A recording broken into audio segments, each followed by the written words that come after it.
Alrighty, folks, last time I made a video talking about how I thought the Android port was the best way to play KOTOR on PC, emulating the Android port. I just made that video. I stand by it. Of course, the best way to play Knights of the Old Republic is probably to just get yourself the Switch version. The Xbox backward compatible version's pretty good. But let's say for the sake of argument that you've only got it on Steam or GOG and that's all you're interested in playing. You don't want to mess around with console. You want to just fire up the PC version on a modern machine, get it looking good on your widescreen, modern, high resolution monitor. Okay, fair enough. I spent a couple hours last night playing around with a big community made mod list of like 100 mods, like an overhaul, put all the work in, followed the instructions to the letter. It did not work. So then I said, what if I wanted to do the minimum viable product version of this? What if I wanted to just get the Steam version of KOTOR, or in some cases, if you've got the GOG version, same thing. So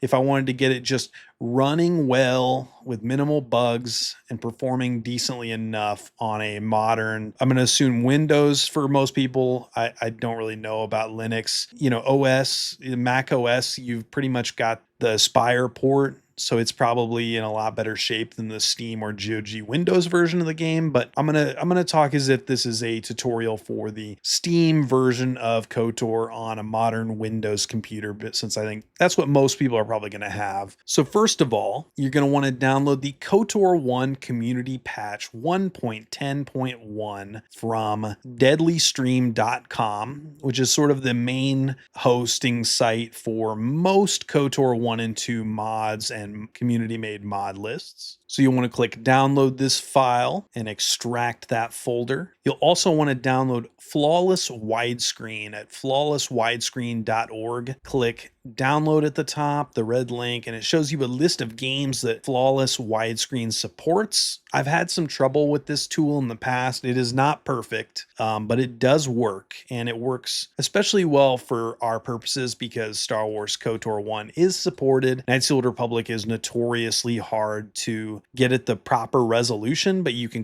go down here and click the X64 installer, and I will show you how to use that in just a second. The third thing that you want to check, open up if you've got an NVIDIA graphics card or whatever the graphics card you have, open up the equivalent software to the NVIDIA control panel, and under 3D settings, you want to go to manage 3D settings, click program settings, select Star Wars Knights of the Old Republic, swkotor.exe, scroll down to max frame rate, and you want to set that to 60 FPS because it's one of those games where, you know, you'll be in a battle, the battle will conclude, or you'll do something in one of the menus, and then suddenly your character cannot move, or the physics are not working, or the dialogue is not working. Things will just break and go haywire if you're just playing it at whatever frame rate. Some people play it like 70. I'm going to say lock it at 60. Even KOTOR 2, which is in a much better state on the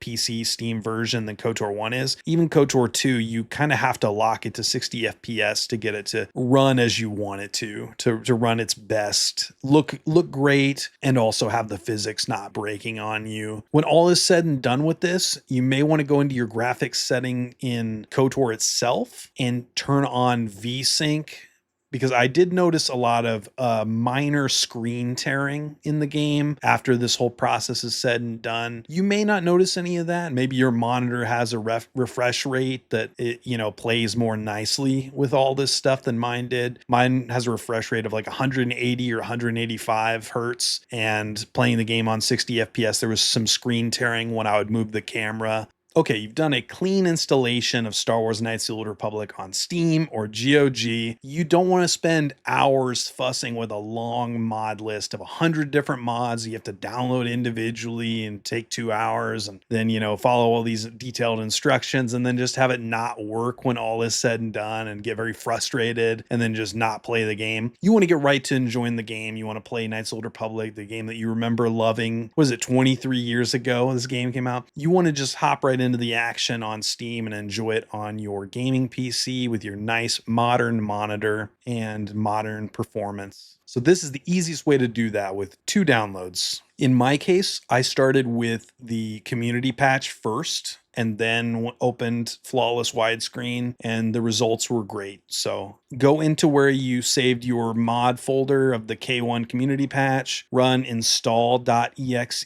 and all you'll have to do there is find so wherever you save your Steam games, you'll just want to click that SW KOTOR folder here and then say install or validate and then install. It worked for me on the first try, and it's performing beautifully, running much noticeably better than before. Okay, after that is complete, you'll want to launch flawless widescreen. Maybe you run it as administrator if your computer is sometimes fussy about stuff like that. You can right click and say run it as administrator, and that usually makes things work just a tiny bit better on a lot of Windows setups. And it pretty much fills everything in the way you would want it to be set. The movie res, the subtitles, you want to enable all resolutions is like the main reason we're doing this, because we want to use the monitor resolution of your screen. You can't select your native monitor resolution in KOTOR, most of you, because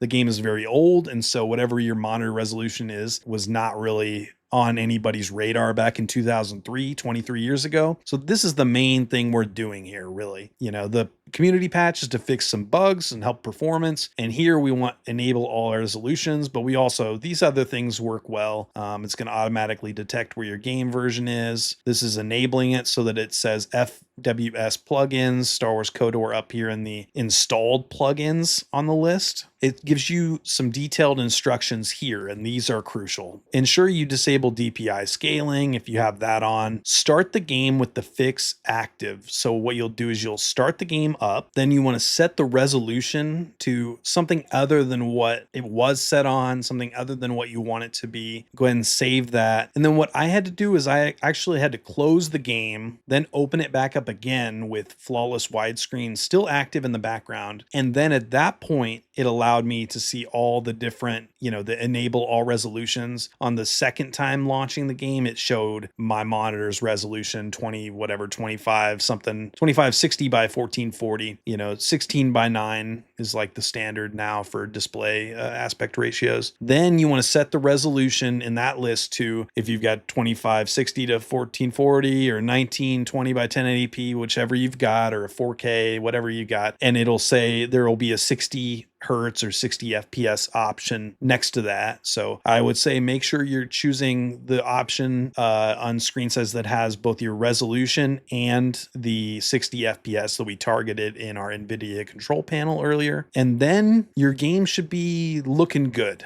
If this tutorial has been helpful, know that I did write the book on KOTOR for Boss Fight Books. It's a short book about the making of the game. I interviewed a bunch of Drew Karpyshyn, James Olin, Mike Gallo, who's the producer at LucasArts on the project. I interviewed Simon Jeffrey, who is the president at LucasArts, who was responsible for getting the game greenlit with BioWare. If you want more KOTOR tutorials or more KOTOR stories and videos in general, do hit that like and subscribe. Let me know what you'd like to see. Thanks so much, folks. Have a good one.